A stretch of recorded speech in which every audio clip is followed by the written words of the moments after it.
We're talking like, for example, Sonny Bill Williams wants to come to the Roosters. How close is he coming to the Roosters now? It's almost a done deal. It's a done deal. So he was, then he wasn't. Now No. He was always. But the thing is, he's coming to the Roosters. He's going to go play rugby. He's going to come to the Roosters a couple of weeks before the kick-off of the season. So while the other players are busting their balls, running sand dunes and getting fit and all this sort of stuff, he's over making mega dollars in Japan. So what's he making? Like $1 million for... 1.2 million for 12 games. He's getting paid $100,000 a game in Japan.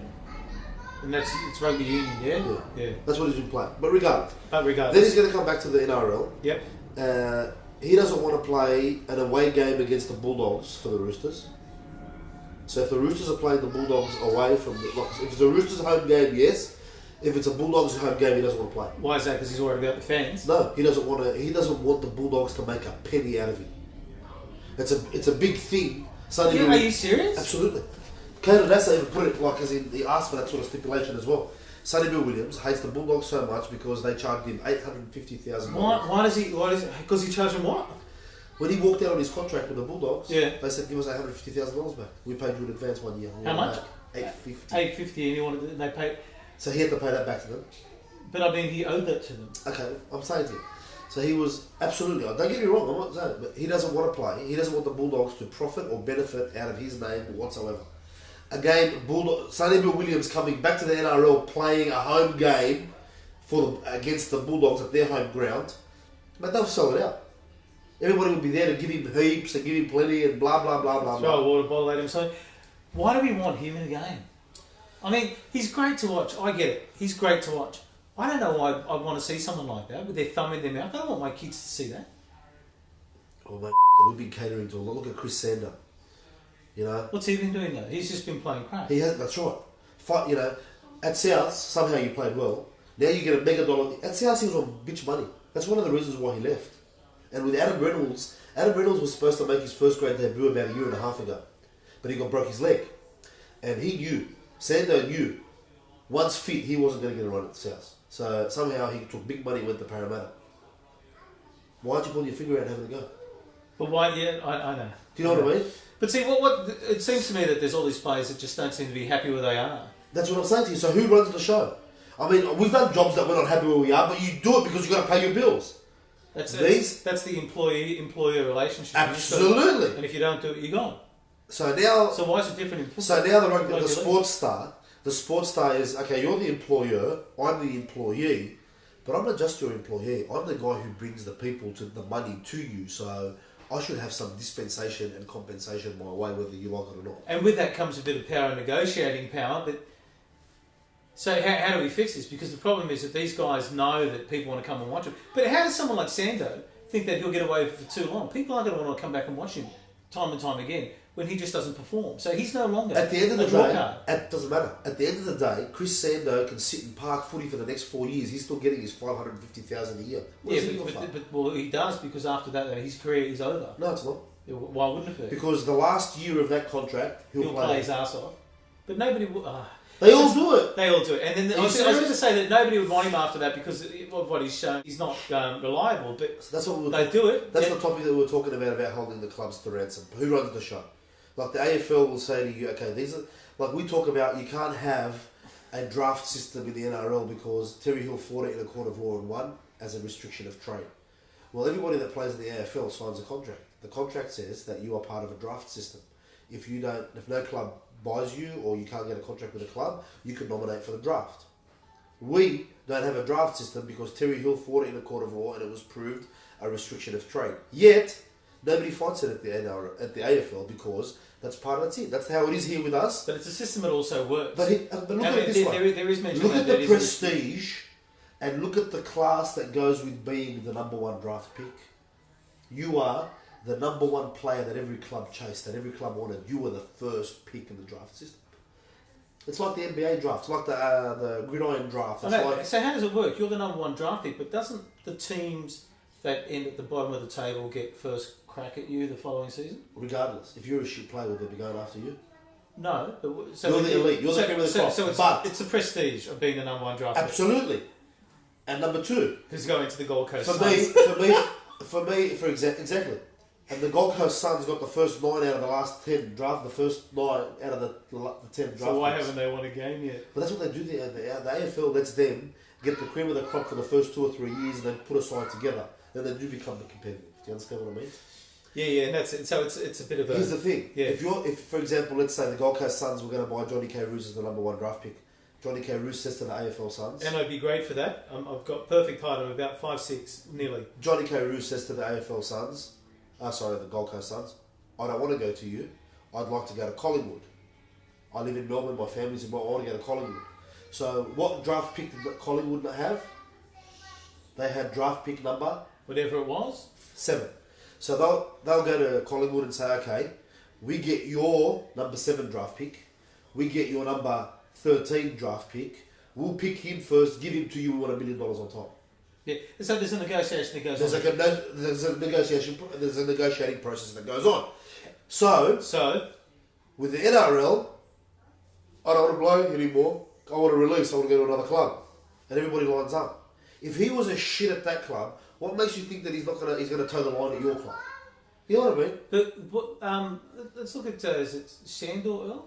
Shandor? How do you pronounce it? Shandor. Yeah. Goes to Canberra last weekend, plays out of his pants, doing nothing up until that point. So it wasn't doing nothing. He couldn't crack the first grade side at Penrith. He's played some first grade games for Penrith. There was somebody ahead of him. I don't know. Maybe he was injured and couldn't get back in the side because somebody else was playing. Whatever the reason. As soon as a player gets disgruntled with the office, with the coaching staff, fellow players, I want out. But then Canberra... Why sign a contract? Canberra takes him, and everyone's just thinking, why would you take him? He can't even make the grade. Yet he goes to Canberra and he has a blinder on. So here you are talking about Sonny Bill Williams not honouring his contract with the Bulldogs because he wanted out, and everybody wants to heap shit on Sonny Bill Williams. But every other player's done it too. They've walked out on the club they had a contract with. They have walked out. Granted, they asked, I want to get out of here. Sonny Bill Williams, the only thing that Sonny Bill Williams is guilty of, really, he's guilty of following some bad advice. He was a 20-year-old. I was just thinking of... We've made mistakes as 20-year-olds. You know what I mean? So, Sonny Bill Williams is guilty of taking some bad advice from a manager or from an advisor, or he made a mistake. But he's obviously still taking bad advice, because if he comes back saying, but I'm not going to play a Bulldogs away game, I mean, he's still getting some stupid advice from somewhere. Or the guy's just incredibly stupid himself. Regardless. How's the current He's system a draw work? card. How does the current system work? You've got to think of, remember Cowboys and Indians? Somebody plays the villain, somebody plays the good guy. Sonny Bill Williams doesn't give a rat's ass that he's the villain. He doesn't care. He walked away from a situation that he wasn't happy with. If a club gets to a situation where, like Jennings, case in point. Come closer, because I don't know if you're in the shot. Case in point, Michael Jennings. Yeah. The club Penrith was trying to shop him around to other clubs. So the club can shop you around if they don't want anything to do with you anymore. Yet if a player does it, it's like, oh, you're a sook and you're a wing junior. But most of the times the player's upset. It's because they're not getting a run. I mean, if you look at Richie Faoso, I mean, how do you pronounce these names? Faoso. Come on, guys, really? What do you want? Must make a commentator's job just an absolute nightmare. What are you doing making fun of people's surnames? That's very racist. It's coming from a Leb, I know. How do you say Kairouz in Arabic? Kairouz. There you go. That's how you say it in English. Well, how do you say it in Arabic? I have no idea. Go on. Anyway, so he's not getting enough park time. Wayne Bennett doesn't want him on the field. So he has every right to think, my career is going to be over if I don't get a run in. If people can't see me play, I'm not getting a signing next year. That's right. So I can understand that guy wanting to have a release mid-year and then having a mid-year transfer. So things like that to me make perfect sense. Everyone's got a short career here. There's a relationship between the boss and the employee, and if you're not happy as an employee, you've got options. Your options are to try and look elsewhere. Where's honouring your contract? From club and from player. Once you start having this thing where I've had enough, I want out, and even if the club doesn't, we don't want him anymore, we want out, mate. Case in point for me, Todd Carney, trouble at the Roosters. I would have sat him down. You're not playing in club footy. You're not playing in park footy. We're going to pay you your contract, but you're sitting down. You're not playing. Let these guys actually get in trouble. What happened to being in trouble? There are ramifications and consequences of being in trouble. By saying to a player, you stuffed up here, we don't want you anymore, and another club picks him up, what have you achieved? This player, I'm bigger than the game. I'm talking about in general. Once you allow it to happen for any reason whatsoever, the game, and here's the thing, right? Club administrators, club officials, CEOs, coaches, players, office, blah, blah, blah, blah, blah. They all get paid to work for the club, by the club. We fans pay for the privilege of supporting our club. Why do we always get treated with discontent? Why? It's not that we're getting treated We are. discontent. No. I'm playing devil's advocate here. You're a player, and just like any sort of corporate relationship between employer employee. Let's say I start a contract with the company. I don't like it. It turns out not to be what I was hoping it was going to be. What are my options? Go in there, just fess up, and just say, "Hey, look, guys, not happy here," which is what some of these players are doing. They're just being really upfront. I think Idris did that last year. I'm not happy here. I want to start looking elsewhere. I'm just letting you know that I am looking elsewhere. And off you go. Thank you. You get the blessing from the club. That's the best thing to do. You get the blessing from the club. You go and have a look at somewhere else. If I'm the Gold Coast Titans, he's a very, very happy man. Why can't that be the case? If I'm not happy somewhere, why can't I just say, this is not working out for me? Absolutely. Wait till the season's over, then go look. Why would you derail it for everybody else? But you're not necessarily... You are. You're talking about who Perry, the way that... Not just him, but there's the mid-season signing, the mid-season moving clubs, the I'm not happy here, I want to shop elsewhere. If your contract's up at the end of the year, right? This is your final year with the club that you're at. You're negotiating for a new contract with the club, or you're shopping elsewhere. That's granted. Michael Gordon had 2.5 years left to run on his contract. Decided he wants to move. He's gone to the Sharks.